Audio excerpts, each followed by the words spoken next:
Mtazamaji wa Dimbani Connect, karibu sana katika kipindi chako pendwa ambacho kinachokujia kupitia Dimbani Connect. Kipindi hiki kinakwenda kwa jina la Nyota Hustle, ambapo hapo tutaenda kupata taarifa mbalimbali na story mbalimbali kutoka kwa watu mashuhuri, kwa watu wakubwa, wasanii mbalimbali, wachezaji mbalimbali wa zamani na watu wengine wengi. Na leo utakuwa nami mtangazaji wako Rashid Mfaume. Sehemu hii unakwenda kupata taarifa na story mbalimbali, watu wakiwa wanajieleza bila filter, kwa maana ya wanajieleza bila ya kuficha chochote. Basi endelea kusalia nasi kuanzia mwanzo mpaka mwisho wa kipindi hiki. Na leo nipo na wageni wangu hapa studio, tutakwenda kufahamu wageni gani hao. Basi endelea kusalia nasi kuanzia mwanzo mpaka mwisho. Bwana, mambo vipi?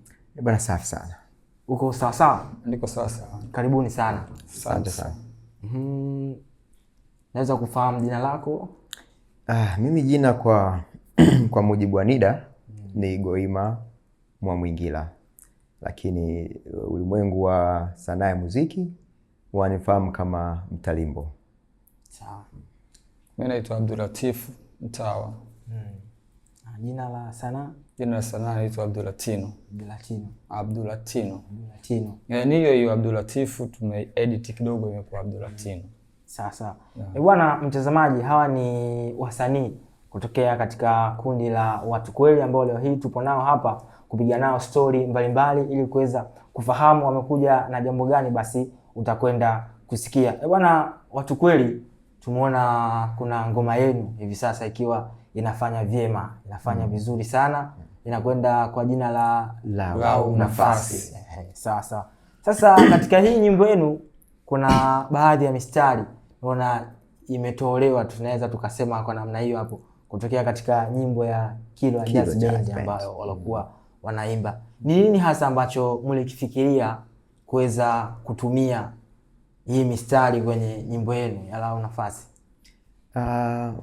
Dunia inategemea, dunia ni watu, naweza kusema, na mtu anaendeshwa na moyo.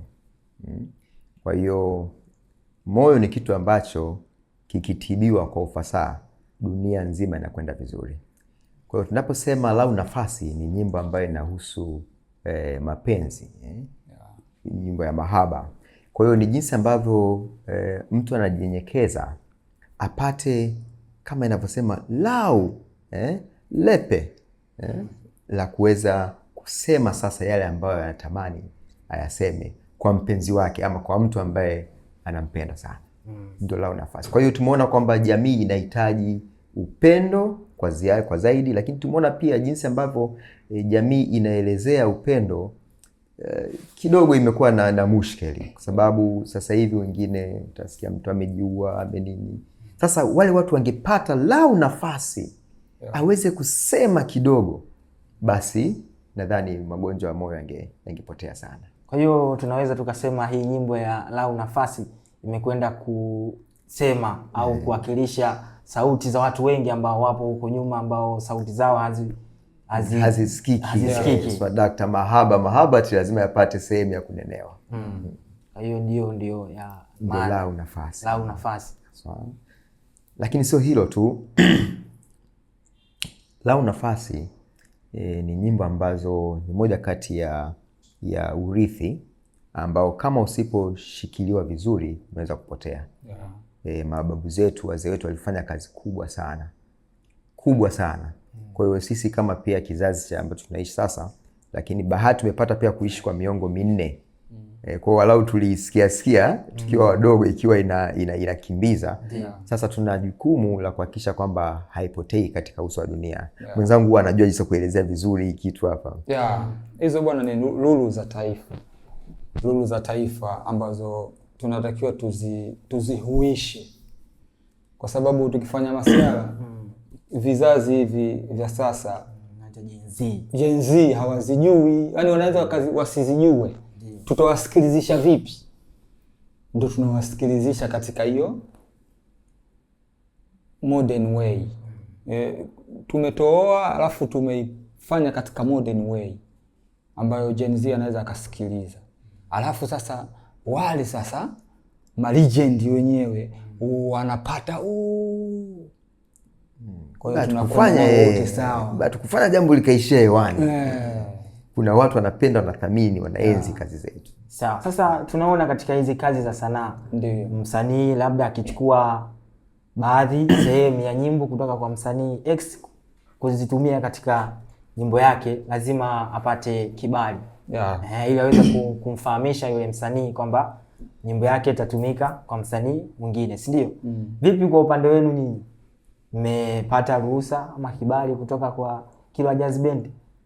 Kwa kweli bado na tulichokifanya kama unavyosema, kama unavyojua kwamba sanaa huja na kitu hisia.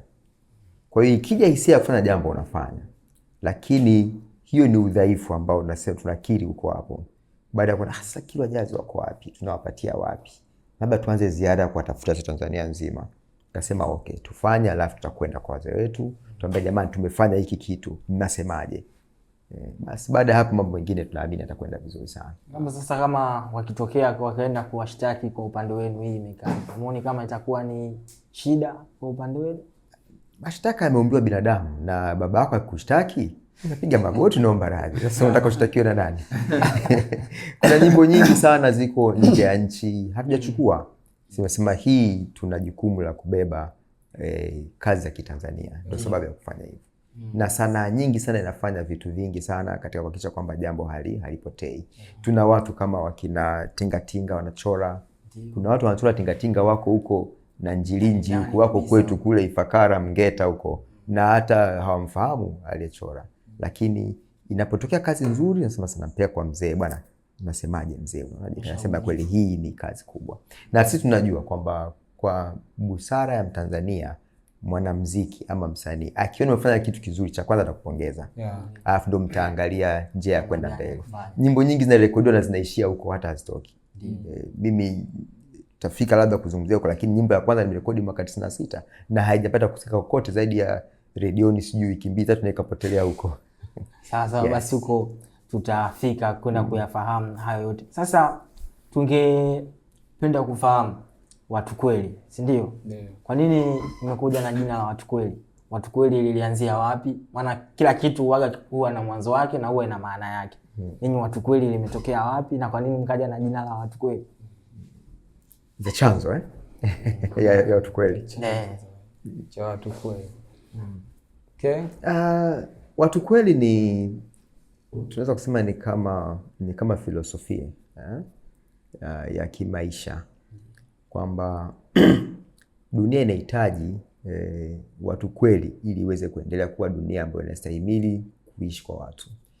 Dunia ikikosa watu kweli, matokeo yake nadhani wote tunafahamu, ni machafuko.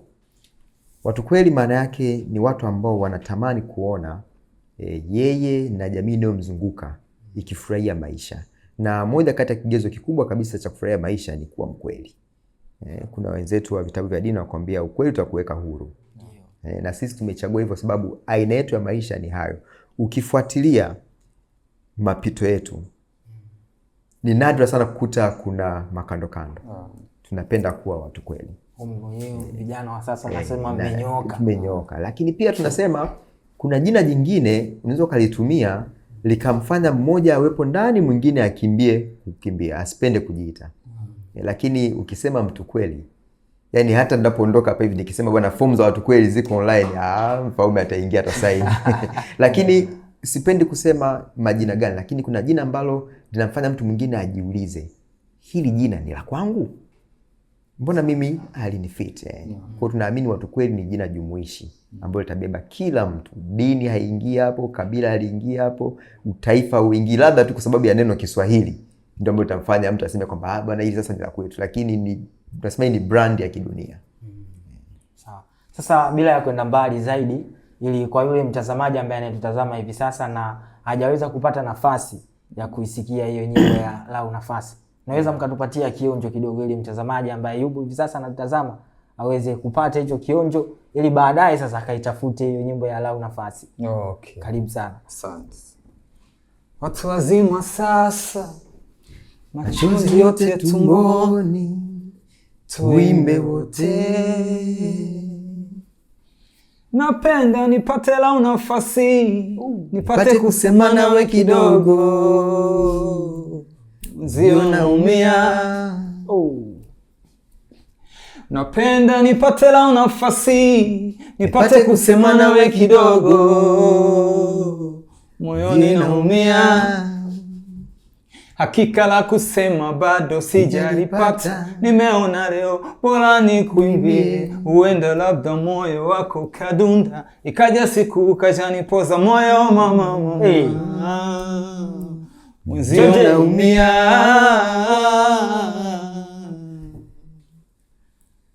Bwana mtazamaji ambaye unatazama hivi sasa, hao ndio watu kweli. Hicho tu ni kionjo tu, ni sehemu ndogo sana katika hiyo nyimbo yao ya Lau Nafasi. Kwa hiyo unaweza kwenda kuitafuta hiyo nyimbo ili uweze kuisikiliza kuanzia mwanzo mpaka mwisho. Sasa tukiendelea, bwana, watu kweli, ndio tunaweza tukapata historia kwa ufupi ya watu kweli. Mna muda gani kwenye game na watu kweli ilianzia wapi na mpaka hivi sasa watu kweli imefikia wapi? Watu kweli ni muunganiko wa by then watoto, alafu ikaja kuwa vijana na sasa watu wazima. Ndio maana hata katika nyimbo ya Lau Nafasi nasema mtu mzima sasa machozi yote tumboni. Yani katika utu mzima huwezi kulia ukaanza kuonyesha machozi hadharani. Ukiona imekuwa hivyo utokea kama binadamu, lakini mara nyingi kilio chako unakishikilia. Mimi nilianza muziki kwa kujitambua sasa. Mnamo mwaka 96 hivi, 97. Kipindiko nikiwa kidato cha kwanza katika shule ya Morogoro, Morogoro Sekondari pale mjini Morogoro. Kipindiko tukiwa tunafanya masomo lakini na muziki. Na labda pia nichukue nafasi hii kusema kwamba kama mzee wangu angekuwa leo ningemwambia ukweli, nilikuwa mtukutu kweli kweli yani. Lakini sasa bahati nzuri kilichonibeba ni kwamba faili la muziki linakwenda sambamba na faili la darasani. Kwa hiyo sikuwahi kumwangusha mzee darasani. Ndio miongoni mwa ukweli ambao mzee haujui. Alikuwa anajua kwamba mwanae anafanya, lakini alikuwa hajui kwa kiasi gani. Yaani kwanza alikuwa hajui kama mimi natoroka yani nakwenda zangu club yani. Yaani Morogoro tena ukienda club ukiwa mdogo wa kukamata, kwa sababu ile muhuri wenyewe ulikuwa uwezi kugongewa ili uingie. Kipindiko ticket uje unagongwa muhuri. Kulikuwa na mdogo wetu mmoja Tatuma. Tuma sijui kwa wapi. Alikuwa mtundu sana, alikuwa anatuchora ule muhuri, utafikiri umegongwa. Kukamata mabounce, anafoji muhuri. Kukamata mabounce na kutoa rudiza kwenye swimming pool ya maji. Ili kwamba ukishaloa mpaka uende nyumbani, huku show imeisha. Kwa hiyo kipindi hiko tukiwa vijana wadogo sana, ndio tulianza muziki. Sasa nafupisha kidogo. Mwaka 96 ni moja kati ya mafanikio kidogo ya muziki, sababu niliweza kufanikiwa kuingia studio nikiwa na Godfrey James, Heavy G na Christopher Lisa Obrigado. Tukafanya nyimbo moja tu Dada Huruma, Tushikamane Records. Sawa.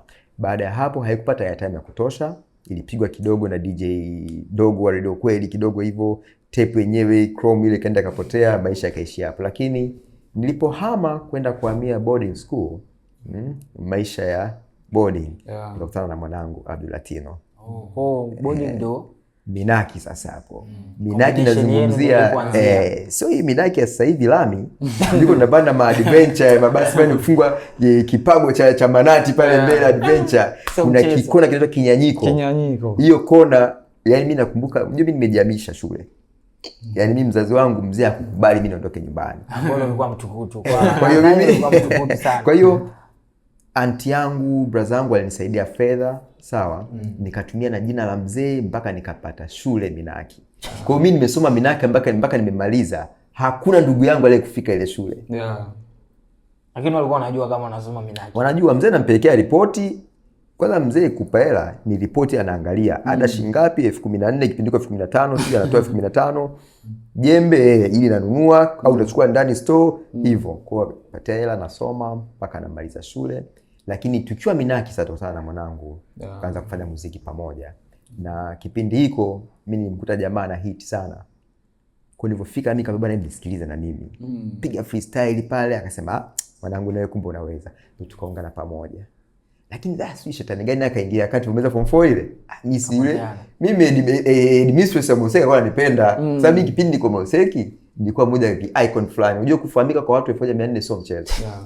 Hasa kichonipa umaarufu. Kichonipa umaarufu sio nini, sio hela, sio nini. Uwezo tu wa lugha nacheza nayo nini, assembly, morning speech vile. Nikawa na kakiranja fulani kwa nikawa famous. Na nikawa natumiwa mimi kwa ajili ya kwenda kupata vibali vya kufanya concerts. Sawa, kwa hiyo concert na mwenyewe nashika kipaza kidogo inaitwa Apollo Boys. Kwa hiyo nilipomaliza form 4, yule mama aliona sababu ni jembe langu akanirudisha tena, ikawa intake ya pili pale Morogoro Sekondari. Lakini sikukaa sana, nikafanya tena mafekete. Na hapo kajihamisha tena. Hiyo saa ya pili ilikuwa halali kabisa, bibi mkubwa alishiriki. Nikaenda Dakawa High School. Sasa na mwanangu ndio kama mfalme wa Dakawa. Sawa. Sasa ipate Dakawa, lakini ungetupitisha kidogo hii jamaa apate ladha mbili alafu inafuata. Ilikuwaje? Dakawa High School ni shule ambayo naiheshimu sana. Na nilichagua, uweze kuamini nikikurudisha kwa huyu jamaa huyu anajua kabisa mimi nilipokuwa Minaki Secondary. Mimi nilikuwa ni mathematical genius. Kwa mwalimu wetu wa hesabu. Yaani sio nilikuwa mwalimu tu wa hesabu, mimi nilikuwa na solve maswali ya hesabu yaliyoshindikana shule nzima. Hata mwalimu ambaye alikuwa limemshinda. Yaani ilikuwa lishazungushwa kote kwa wakali kina ulikae, kina nani kuna wakali anawajua huyu wa mathematics. Ilikuwa limeshindikana, nasema hili mtafuteni Abdulatino. Lakini sasa hapo shughuli imeisha. Sasa uliza nilipokwenda Dakawa nimekwenda kusoma kombi gani? Nimekwenda kusoma HGK. Kwa safari ya maths ndio kwenye maths yote. Hapo watu ndio waga wanachoka hapo. Mathematical genius. Kwa nini yani sasa unatakiwa uniulize Rashidi Mfaume Kawawa. Kwa nini mathematical genius anakwenda kusoma HGK? Hilo ni passion. Nilikuwa na passion ya music. Sio kwamba kama haukufaulu mathematics. Hapana. No. Mimi mzee niliingia katika mtihani wa mathematics nikatafuta D tu. Kwa hiyo ilikuwa ni mmoja ya mbinu yako ile. Yaani mbinu yangu kwa sababu ukiweka A ya mathematics hawezi kukubalia ukasome HGK. Sio, unaelewa? Kwa hiyo mimi nikaweka D ya mathematics, zile physics sijui nikaweka D afu kwa sababu mwalimu wangu wa muziki kimtamtaa alikuwa anaitwa Nurweli. Sisi intake yetu mwalimu wetu alikuwa anaitwa Nurweli, ndio alikuwa anatufundisha muziki. Nadhani unamjua sasa hivi uko Mpoto Band. Intake yetu mimi ndo kina QJ, wanafunzi nakutajia wanafunzi wa Nurweli kimtamtaa. QJ, Makamua, Jocelyn, hiyo ndo intake yetu, ndo tumefundishwa pamoja muziki ule wa kimtamtaa. Sasa Nurweli aliniambia kitu kimoja, kama unataka kujua muziki in deep ni lazima ukasome HGK. Kwa sababu kule kuna uandishi wa mashairi kwa Kiswahili. Kiingereza tayari unajua. Mimi kwa sababu mimi ninamaliza O-level Kiingereza najua. Kwa wataalamu wa Kiingereza mlikuwa mmekutana. Sio, unanielewa? Sasa akaniambia ili uandike muziki vizuri, kuna uandishi wa mashairi, lazima ukasome HGK. Kwa hiyo nilichokifanya mimi nikajifelisha masomo ya science. Ikiwa O-level. Ili ndoto iweze kutimia. Nakwenda mimi kwa baba yangu ananiambia how comes wewe unakwenda kusoma HGK? Mimi na passion ya music. Nataka kwenda kujua kuandika mashairi kwa Kiswahili kwa ufasaha. Si unanielewa? Kwa hiyo mimi nakwenda Dakawa High School. Na kwa nini sasa shule za HGK zipo nyingi, lakini niulize kwa nini nichagua Dakawa High School? Nichagua Dakawa High School kwa sababu hiyo ni shule ambayo ina historia kubwa na heshima kubwa sana katika bara la Afrika. Dakawa High School ndio kambi iliyomhosti the icon wa Afrika na wapigania uhuru wa Afrika kutoka South Africa. Kwa sababu South Africa ilikuwa hairuhusiwi kutokana na apartheid kupigania uhuru ukiwa ndani ya South Africa. Kwa hiyo kwa hapo namzungumzia Nelson Mandela. Icon wa Afrika. Tena ni duniani, sababu ni Nobel. Akamvutia waya icon mwenzake Mwalimu Julius Kambarage Nyerere, bwana huku sisi hatuwezi kuendesha hizo harakati. Nyerere akamwambia njoo. Walivyokuja kina Mandela na kina Dube, kina wapigania uhuru wote. Nyerere alienda kuwahifadhi pale Dakawa na Mazimbu. Morogoro ya shule hapa. Bado hazijawa shule. Bado ni makambi. Yaani hizo ni makambi ya wapigania uhuru wa Afrika. Sasa hiyo shule yani tuliosoma sisi hiyo Dakawa High School ndio yalikuwa hayo makambi ya wapigania, yani yana historia hiyo. Mimi utanipeleka nikasomea shule gani high school? Kutaka ukasome shule yenye historia kubwa. On top of that, njia waliokuwa wanaitumia wa South Africa au wapigania uhuru wa Kiafrika kuhamasisha zile harakati, walikuwa wanatumia music. Ilifaa katika movie ya Sarafina ndio utaelewa ninachokiongea. Wa South Africa wana uwezo wa kutengeneza muziki ambao ukaburudisha, ukaelimisha na ukakupa consciousness na hali ya kupambana. Hicho ndio kitu ambacho watu kweli tulikifuata pale Dakawa. Sawa.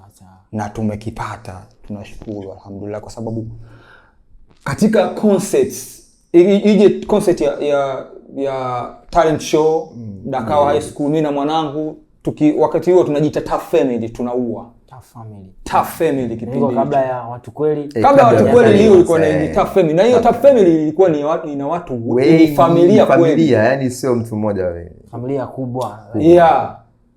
Una watu wanaimba kweli kweli, sio masiala. Kwa hiyo kuna hizo talent show, Femina show, kuna Femina show, reconciliation days. Hizo reconciliation zilikuja baada ya kwa South Africa shapata uhuru. Mandela alianzisha kitu kimoja, meza ya pamoja ya maridhiano na kina Desmond Tutu na wazungu wote wale, kina De Klerk, kina nani walioonekana kama wamemtesa. Yes, ana good heart, amewasamehe. Kwa hiyo kila mwaka kuna kitu kinaitwa reconciliation day, kilikuwa kinafanyika Mazimbu na Dakawa. Wanafunzi tunakwenda, wanatoka wawakilishi kutoka South Africa. Nakumbuka balozi alikuwa akosekani, balozi wa South Africa. Balozi wa South Africa alikuwa akosekani katika baadaye alikuwa ni mama mmoja hivi. Kama anapiga show mbele ya balozi wa South Africa. Ni shows ambazo tulikuwa tunaua. Reconciliation days shows tulikuwa tunaua. Hivi unajua Mfaume, nazungumzia performance ambayo mnafanya nusu au robo tatu ya shule, kama ni nyimbo ya huzuni watu wanalia, the burst in tears. Yes. Yaani hiyo ndio kipindi ambacho tunafanya show, kama ni nyimbo labda ya mapenzi, flowers naletewa yani ila kutosha. Kweli yani. Yes, yani you feel kwamba wewe ni star. Watu wanazimia katika show. Shout out to Mama Terry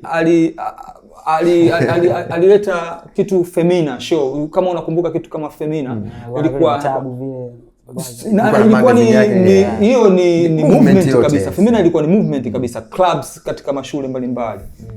Dakawa ilikuwa na nguvu sana hiyo kitu.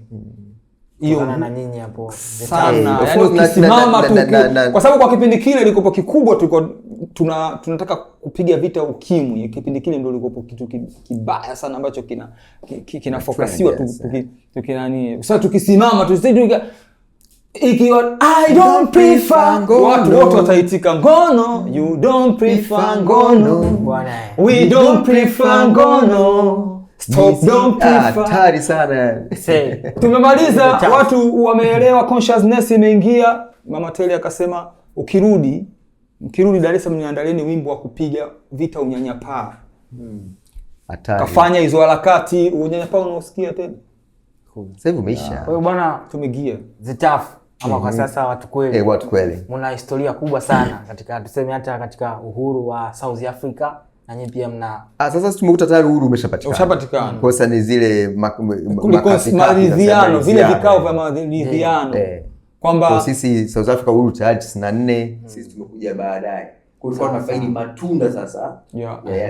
Yaani kusamehe. Unajue credit anazopata Mandela katika dunia ni ule uwezo wa kuweza kuwasamehe watu waliomtesa zaidi ya miaka 27. Zaidi ya miaka 27 kumweka jela.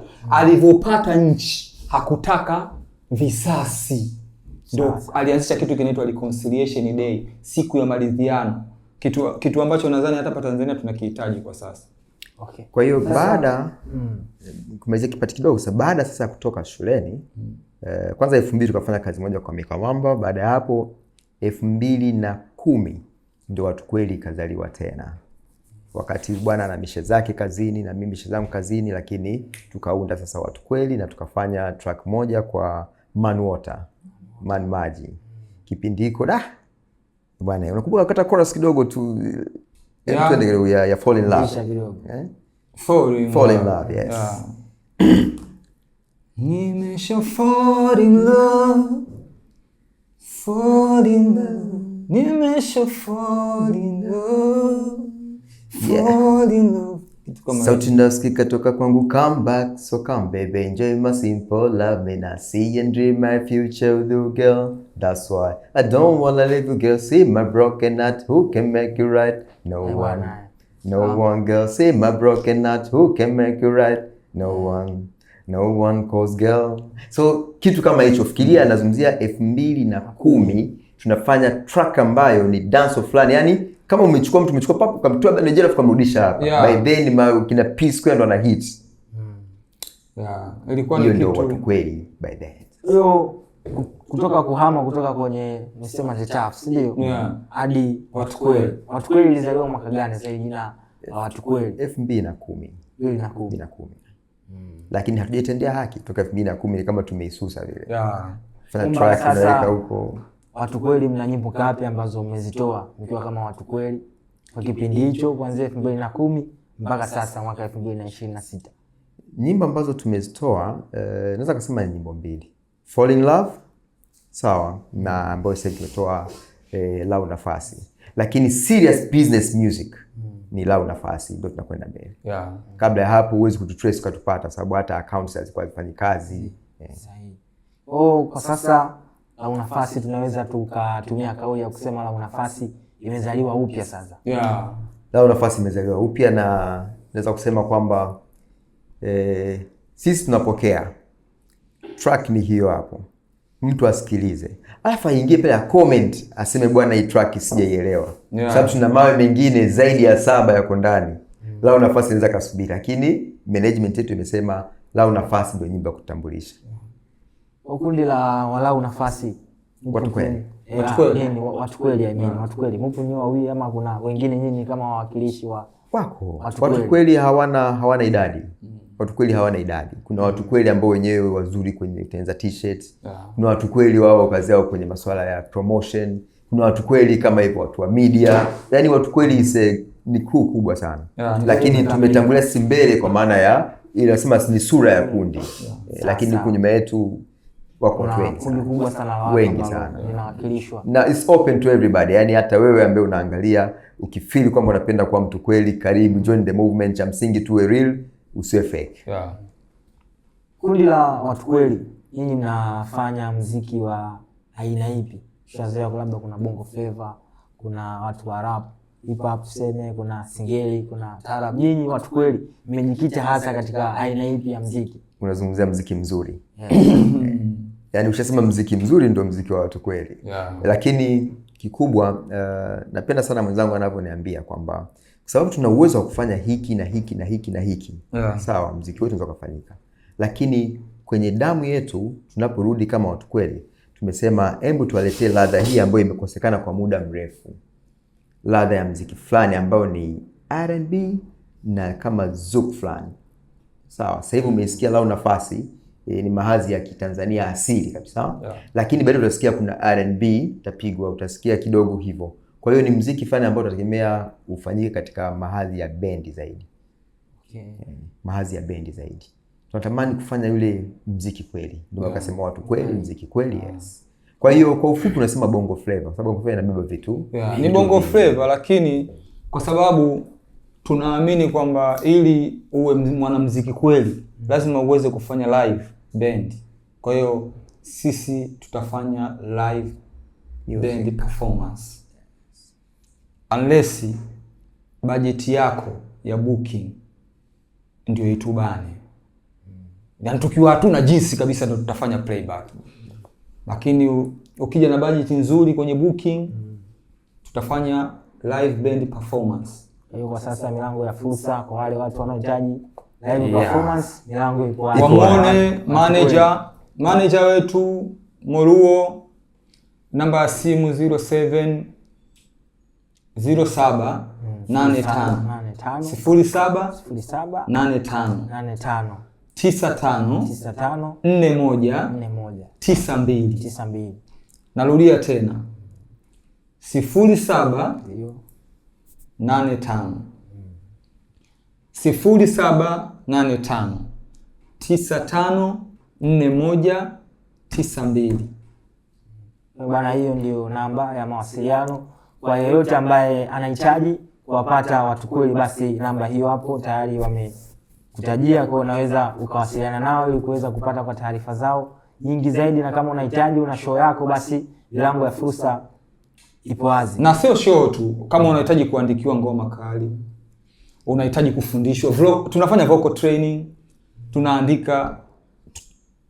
Mtalimbo ni producer, yaani ile nyimbo la Unafasi ameitengeneza Mtalimbo, ni producer, na tuna studio ya Kweli Studios. Sawa, hongera sana bwana. Bwana, kweli ni muda mrefu sana wa majaribio, muda mrefu wa kujaribu kila kile, ndio unapata kitu ambacho kitu sahihi. Bwana, timu ya Watu Kweli ni Watu Kweli kweli, yani imekamilika kila idara. Kwani nyinyi mmejikamilisha kila sehemu. Kwa yule ambaye msanii labda anatamani kupata mwandishi wa nyimbo, tunamkaribisha. Yaani ukizungumzia nyimbo, yani kwa maana ya mashairi, lyrics zaidi. Sawa. Sisi ni kitendo cha dakika 2. Kwa sababu ukiachia mbali muziki wa kuimba, lakini pia mimi nafanya mashairi. Sasa mashairi, kuna kipindi ambacho unaweza kuandika shairi moja hata mwaka mzima. Lakini kuna kipindi hizi beti 3-4 ni kitu cha dakika 2, kwa sababu unajua sheria ziko hivi na kwenda hivi. Kwa ni kazi moja ambayo sisemi kwamba ni rahisi, ila kwangu mimi inakuwa rahisi, sababu sinaweza. Kwa asiweza na kwa jambo zito. Kama vile kwa Mtalimbo inakuwa rahisi, anakuaga ananishangazaga sana. Ukiangalia ukisikiliza la Unafasi ile beat trumpet anapopokea, mixing, mastering, afu hata kama umefanya, kama ni producer wewe, ndio umefanya nyimbo yako huko, umemaliza kabisa, umemaliza mwenyewe, umeona umefanya mixing, umefanya mastering, umemaliza, mletee Mtalimbo afanye remastering, alafu utanishukuru. Sikiliza vizuri quality ya la Unafasi, isikilize vizuri hiyo quality ya la Unafasi, vitu vinavyopeana nafasi, trumpet inavyopokea wakati mtu anaimba, quality hiyo ni international quality mzee. Kokote kipiga, nadhani ndugu yangu Rashid umeisikiliza hiyo. Nimesikiliza. Nafasi iko vizuri. Napenda nipate la Unafasi, nipate kusema nawe kidogo, nzio naumia. Bwana, hao ni Watu Kweli, Watu Kweli kweli. Sasa tukiendelea tena bwana Mtalimbo, ndio tumeona kuna bendi kadhaa watu wanazianzisha, lakini zingine zimekuwa zikipiga hatua, zikifika mbali, lakini zingine zimekuwa hazifiki mbali kufika yale matarajio ambayo watu wengi wanatamani kuziona hizo bendi zikifika. Vipi kwa upande wenu Watu Kweli, umejipangaje kuhusiana na hilo jambo? Unajua muziki ni biashara. Ni biashara, na kama biashara nataka pia elimu ya biashara, usimamizi wa biashara na kufuata procedures zote za biashara. Bendi inaweza ikafa kwa mambo mengi. Kwa mfano wanamuziki wame retire muziki, wameamua kuacha muziki, lazima bendi ife. Ama wametofautiana alafu wakashindwa kusuluhishwa, bendi itakufa. Lakini pia kutokwenda na muda, kwamba jamii imefika sehemu ingependa hivi, ukishindwa kufuata jamii ambacho inapenda kusikia, unakufa. Lakini pia kuna mambo mengi, kuna siasa katika muziki, kuna mambo mengi sana. Sisi ambacho tunakifanya, ambacho tunaamini, siwezi kusema kwamba bendi haitakufa, lakini sisi sio nia yetu kufa. Yeye tunachoamini ni kwamba tumeweka uongozi sahihi. Sisi tuna manager, actually ni team managers, sio mmoja. Na hao ndio ambao wanatusimamia katika swala zima la kuhakikisha kwamba tunafikia malengo yetu ndani ya muda ambao tumetarajia yafikie.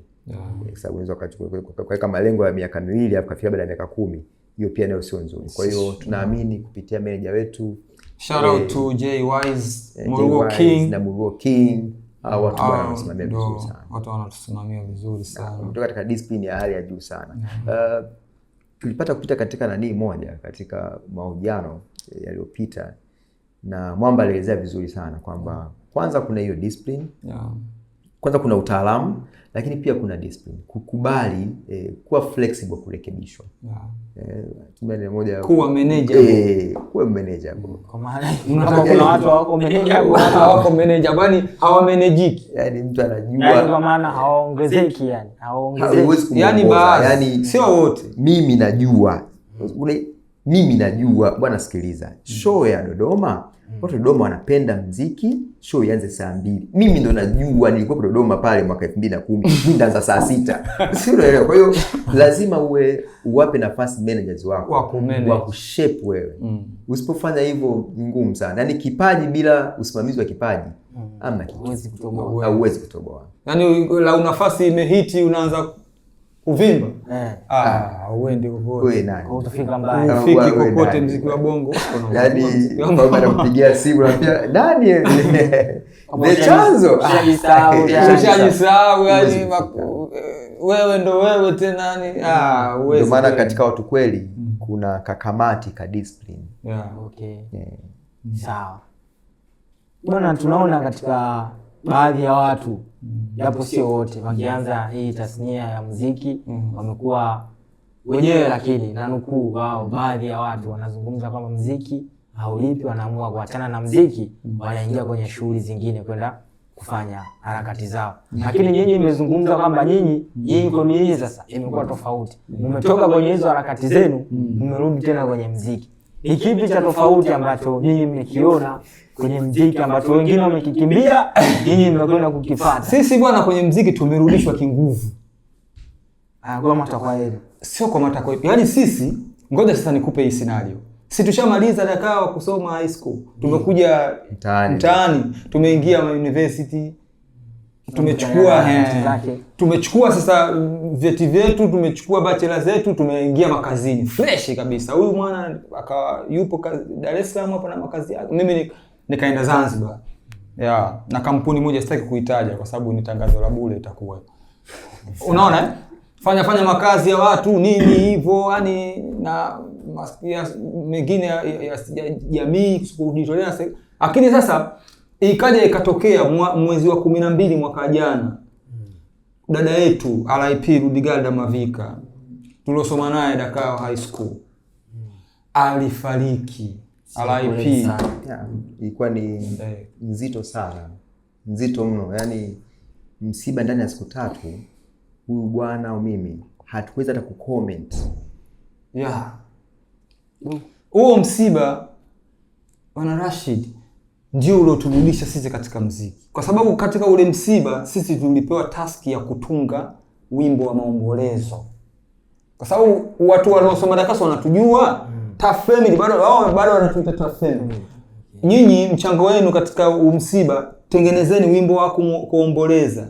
Walikuwa wanafahamu watu Tough Family, kila mtu kashenda. Yaani watu tuliosoma Dakar wanatuamini. Yaani wewe hata ukiwaletea Chris Brown watakwambia Chris Brown hawawezi. Bwana jamaa tunaoga sana. Mpaka sisi leo tunaogopa. Yaani sana kuamini mpaka wewe unaogopa. Jay Wise, Slim Dan, umwambie eti Chris Brown anamweza Abdulatino, hawezi kukubaliana na wewe. Anamweza Mtalimbo.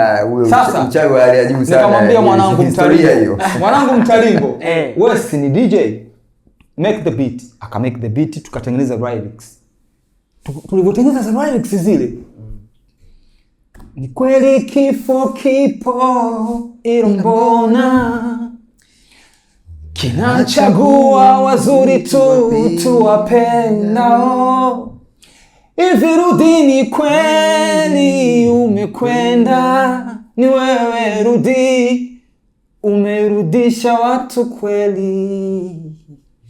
Ni wewe rudi, umetukumbusha kifo kipo. Ni wewe unatufundisha upendo kwa rakotabasamu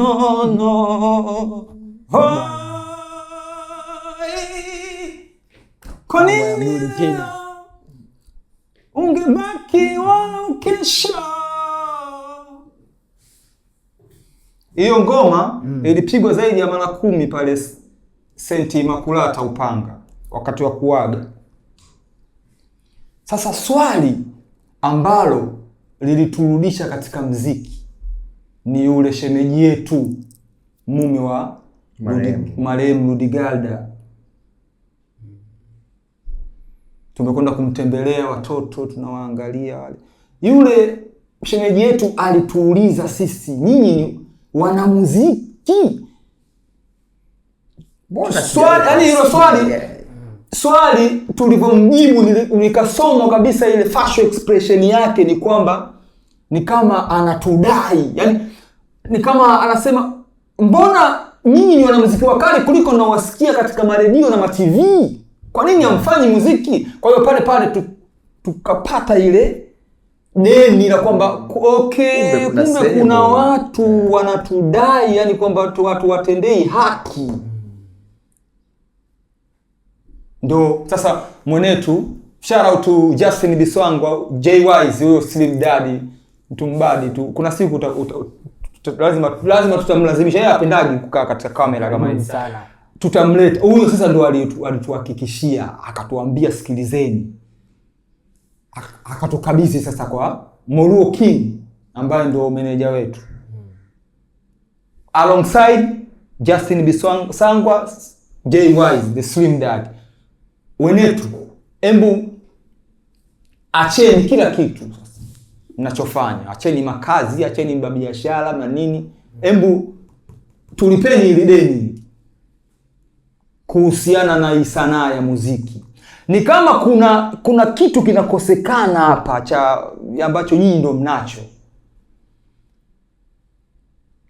Hayo ni maneno ya Slim Dad, J-Wise, Moluo King na Dakawa alumni class of 2003. Yani sisi tukiweza kulipa deni la hao, yani wakasema kwamba sasa we are satisfied, ala kituambia bwana album moja acheni sawa, tutakuwa huru sana. Lakini haiwezekani yani kutudhihirisha kwamba wewe ulikuwa unaweza, mbona sasa hivi ufanye? Unakumbuka Ntida anatuuliza kwenye gari, sasa nyinyi mnakalia hela, nyinyi mnakalia. Kwa watu walikuwa nje ya nyinyi waliona kwamba nyinyi mna kitu. Watu wanatujua sisi kwamba hawa watu wana uwezo. Kwa sababu sisi back in the days huko high school ni superstar wakubwa kabisa sana. Hata wengi wenu ambao mmesoma nao walikuwa wanatarajia kuona kwa TV, katika Oscar. Akisikiza the chance akaambia bwana tutakuwa na interview na wasanii wakubwa, lakini hawajawahi kusikia Tanzania. Anajua watakuwa wale. Yaani walikuwa wanatarajia kutuona katika Oscar, BET. Hujafika huko kwa nini? Yaani sisi tunakazana, tuna makazi ya watu sawa, ni tunafanya hata kazi za mchango wa taifa, lakini kuna sehemu ungeweza kuchangia kwa urahisi zaidi. Flexible ndio hapa. Urejeo huu kwenu ni kuja kujibu, kuja kutekeleza, kulipa deni jamii ambayo watatu lipo linawadai. Wanatutrust sana. Hivi sasa kuna ushindani mkubwa sana kwenye tasnia ya muziki. Na nyinyi tunaona hivi sasa msharejea sasa kwenye tasnia ya muziki. 2010 bila kufananisha na saizi 2026, takriban miaka 16 hapa kati imepita. Kuna mabadiliko mengi sana yametokea kwenye tasnia ya muziki. Kwa upande wenu watu kweli mmejipangaje na haya mabadiliko na ushindani ambao upo hivi sasa kwenye tasnia ya muziki? Unajua Mfaume, ushindani upo, ila kuna tofauti. Kuna watu ambao wanashindana wao kama wanamuziki. Sawa, kwamba mwanamuziki huyu anashindana na mwanamuziki huyu. Si tushindane na wanamuziki, si tunashindana na washabiki wetu kuwapa ladha bora. Kwa sisi nafasi yetu haiko kabisa na wao. Yaani wao wenyewe wanaendelea huko na wale wanashindana na wao, sisi tunashindana na kuwapa ladha bora. Sisi tunashindana kulipa madeni ya watu wanaotuamini. Basi. Kwa nyinyi katika ushindani ambao upo hivi sasa kwenye soko la muziki hapa nchini kwao kabisa sisi. Sisi tuna nafasi yetu pale. Ila sasa mtu mwingine akitaka tuje tushindane kuwapa jamii jambo bora, huyo tunamkaribisha. Na hata kama watu wakiwa na nyinyi wanawashindanisha na watu wengine, usitushinanishe kabisa na watu wengine. Si hata kushindanishwa. Sisi tunashindana na watu. Yaani sisi kioo chetu ni watu. Jamii imeridhika, sisi tumeridhika. Sio kwamba fulani kafanya nyimbo kali kuliko fulani, hapana. Yaani sisi tunapima na watu tu. Ukiona watu hawajafurahi, sisi tunasikitika. Watu wakisema fresh, sisi tunaenda mbele. Kwa hiyo mnaishi kutekeleza yale maoni ya jamii yetu. Basi na mashabiki wenu ambao hao ndio waajiri wetu sisi. Sisi mwajiri wetu sio na muziki mwingine. Sisi tunaajiriwa na jamii. Nyinyi mnadili yale jamii yenu ambayo basi ndio wazunguka. Sasa bwana Dulatino, ndio tunaona mmerejea. Watu kweli toka 2010 hadi hivi sasa, muda mrefu umepita. Labda inawezekana kuna kitu ambacho mmekiandaa ambacho kitakuja kuwatambulisha kwamba kitaonyesha kwamba sasa hivi sasa watu kweli sasa ndio wamerejea rasmi kwa hicho kitu ambacho wamekifanya, mbali na hii ngoma ambayo mloitoa, mbali la nafasi. Labda kama kuna tukio nyingine au tukio ambalo litakuja litawakusanyisha mashabiki wenu kwa pamoja na kuwaintroduce sasa rasmi kwamba sisi watu kweli sasa tumerudi rasmi kwenye game na tupo tayari kwa kuwaburudisha mashabiki zetu. Bwana, kwanza wategemee sana mambo makubwa kama mawili matatu. Kwanza wategemee ngoma kali mfululizo. Yaani lau nafasi hii ni kama pacha vile. Ina wenzake, ina Kulwa Doto, sijui watatu wanaitwa nani, wanne hivyo. Sawa? Alafu wategemee mmoja kati ya watu ambao wao wanasema kwamba huyu labda ni msanii mkali, sitamwalika atafanya ile featuring. Ili kuhakikisha kwamba kote tunafanya. Yaani anakaba hapa kwa sababu kipimo kingine ndio hicho sasa. Kwamba sisi tunataka kuimbia jamii. Twende tukaimbia jamii afu jamii iseme. Kwa hiyo tutapata featuring na watu wote. Yaani sisi tunafanya featuring na yoyote ambaye anataka kufanyika na tutafanya. Na tukifanya kwa kiwango kizuri. Kwa hiyo pia ni kitu ambacho jamii tegemee. Lakini cha tatu, jamii tegemee live concerts. Tutafanya live concert na ngoma zitapigwa live na sisi tutaimba na jamii. Yaani sisi tumeajiriwa na jamii kuwafanya jamii nao waimbe na sisi katika njia rahisi kabisa. Kusema jamii iwe tayari sasa kutupokea kweli na kupiga live concerts za kutosha back to back. Live band concerts tunaamini ndio muziki wa kweli.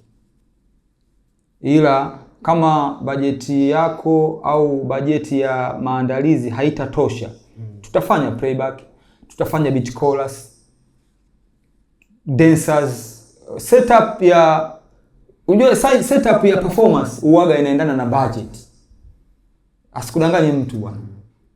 Kwa hiyo wanasema kwamba tutakupokea vile utakavyokuja. Mfuko wako ukiwa umenona na package yako inakuwa nzima. Narudia tena sasa. Quality utaipata kote. Tofauti tu ni kwamba hii si show ya viti 50, kwa speaker atakuwekea za viti 50. Sio ukachukua nyundo kwa sababu sisi tumepitishwa huko Dakawa wakati huo tunafanya akapela.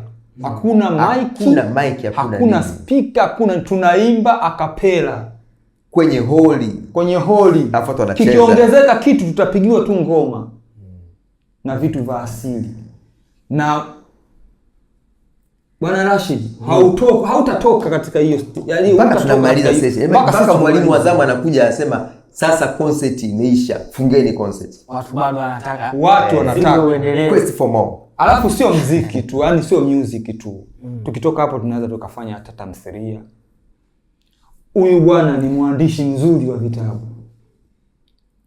Mkono wa kuandika kitabu, eti riwaya, sio tamthilia, sio play, novel, sio mashairi.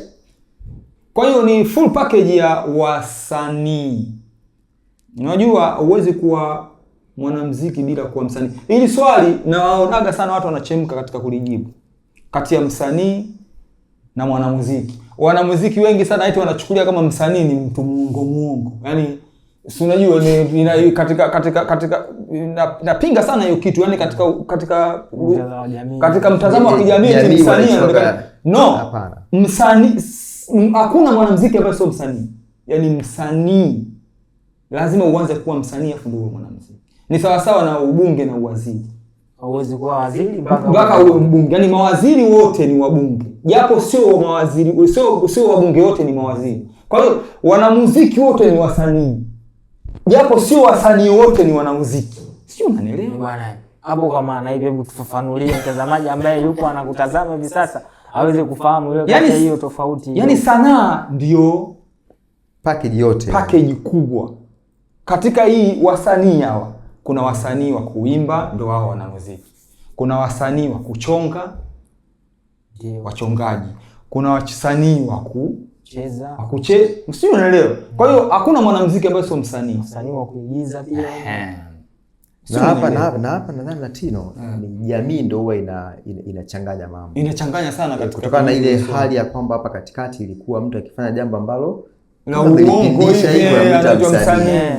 Ni kitu kibaya sana, kitu ambacho nakipinga sana. Huyu msanii sana. Msanii iko kitu nakipinga sana. Wanachosahau ni kwamba kwa mfano hata ukigusa katika nani kidogo za kidini upande wa Kristo, kuna nyimbo mule kwenye Biblia. Yeah. Na wimbo ulio bora. Kwa hiyo sanaa ni kitu ambacho si utazungumzia, si utakitoa wapi. Yaani hakuna dunia bila sanaa. Brother, hata ulivyonyoa hiyo kati yako, that's sanaa. Hiyo ni sanaa ya uchongaji, imefanyika katika kichwa. Hata maisha ya mtu anavyoishi ni sanaa, namna anavyovaa. Hii meza unayotumia ni sanaa. Kwa hiyo watu anyway, waelewe kwamba hiyo kama alivyosema Latino kwamba sanaa ndio the package kubwa. Yeah. Watu wategemee makubwa sana katika sanaa ya nchi. Yeah.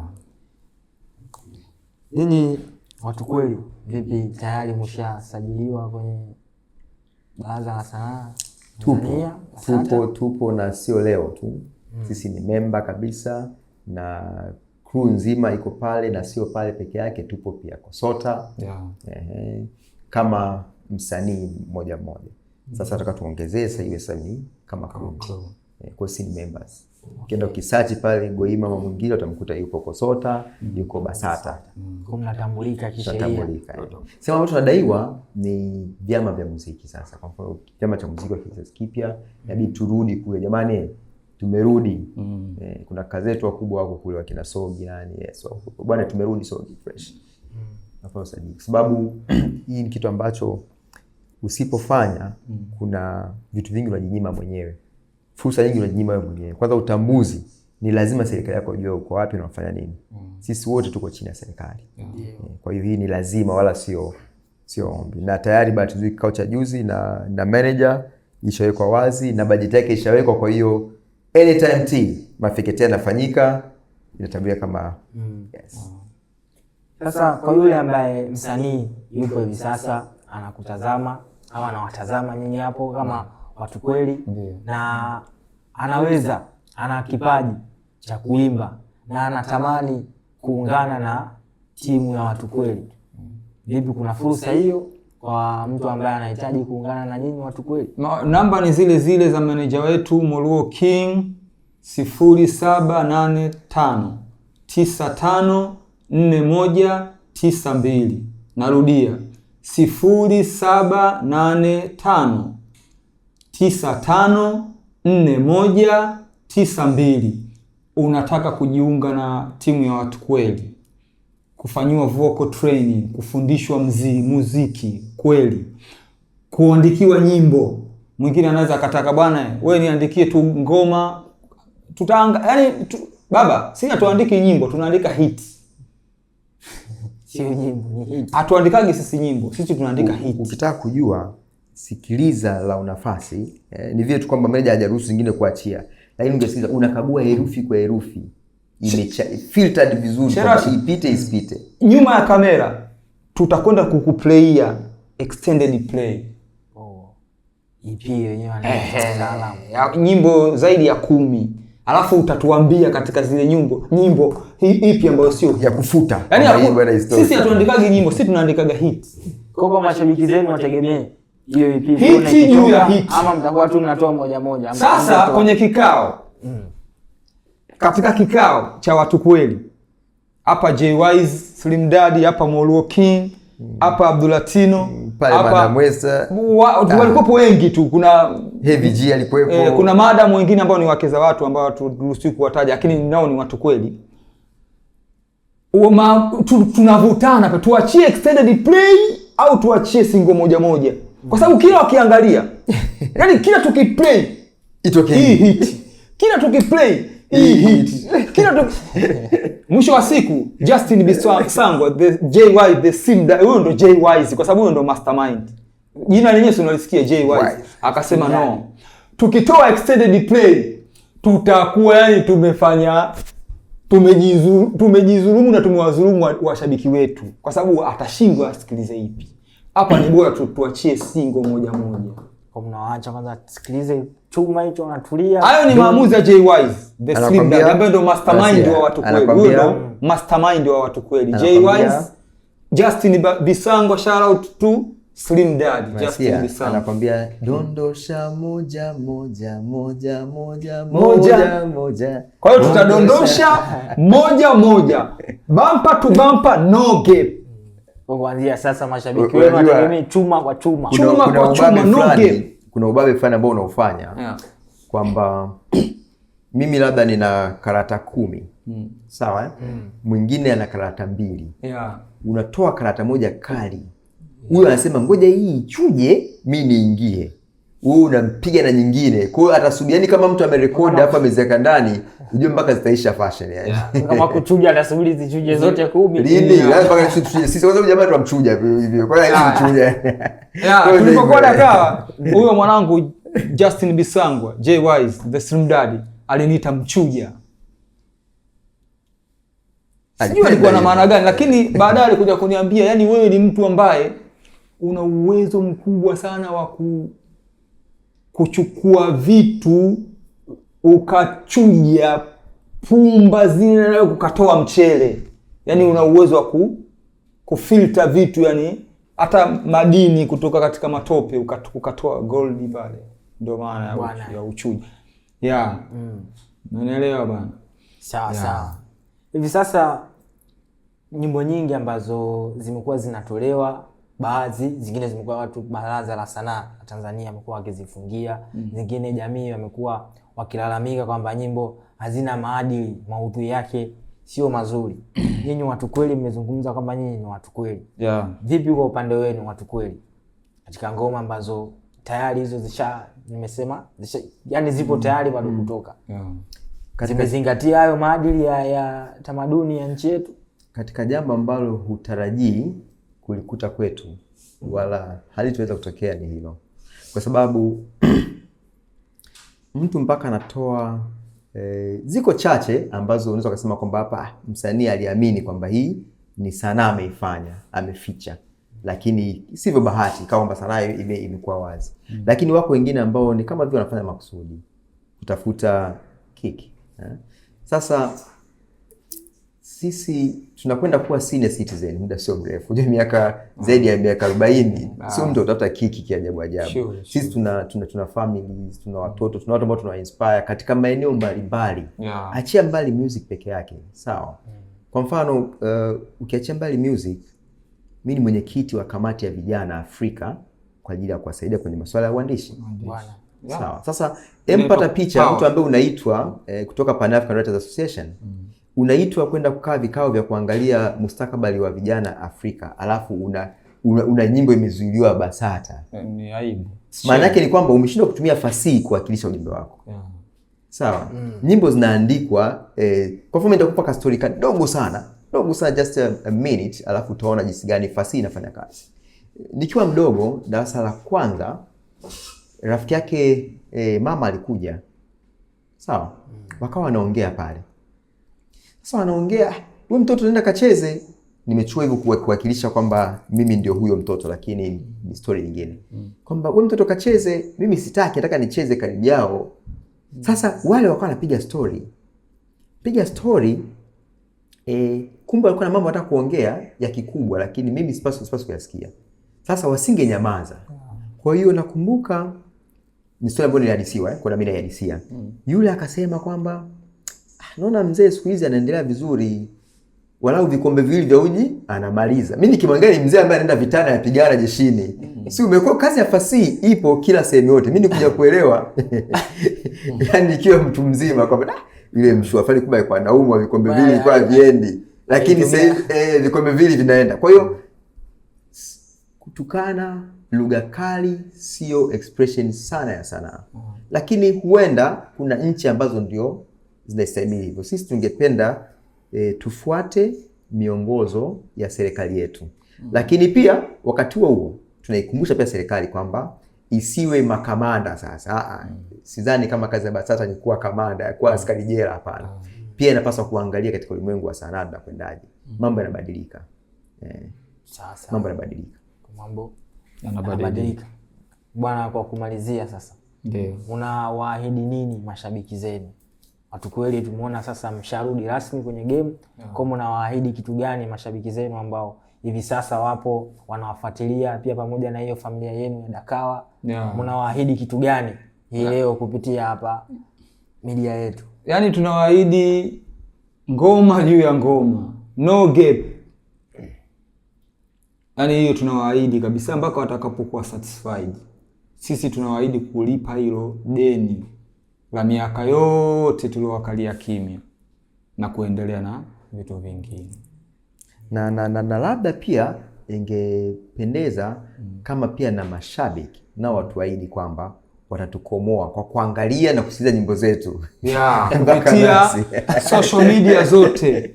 Watu kweli _TZ. Social media zote, mawasiliano ya kibiashara, bookings, kuandikiwa nyimbo, kufundishwa vocal training, kufundishwa muziki na sanaa kwa ujumla. Tunarudia tena jamani. Simu ya meneja wetu Moluo King 0785 95 4192 0785 95 4192. Email moluo91@gmail.com. Bwana mtazamaji ambaye hivi sasa upo na tutazama, hayo ndiyo mawasiliano ambayo unaweza kuwapata watu kweli kwa issue yoyote ile ambayo wameieleza hapo. Kwa kama unahitaji basi unaweza kuwasiliana nao na kuweza kuwapata. Sasa basi tusimalize kinyonge bwana. Watazamaji wangu wako wanawatazama hivi sasa. Hatutaki tuache kinyonge. Si ndio bwana? Kwa uwanja ni wa kwenu. Ni watu wazima sasa. Machozi yote tumbo. Tuimbe wote. Napenda nipate la nafasi, nipate kusema nawe kidogo. Mwenzio naumia. Napenda nipate la nafasi, nipate kusema nawe kidogo. Moyoni naumia. Hakika la kusema bado sijalipata. Nimeona bora leo nikuimbie. Huenda labda moyo wako kadunda, ikaja siku ukajanipoza moyo mama. Moyoni naumia.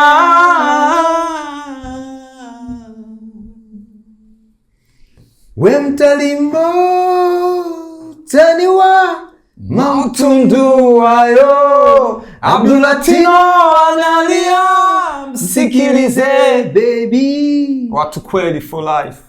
This is dedication from the chanzo. Bwana. Dimbani bila kusahau dimbani.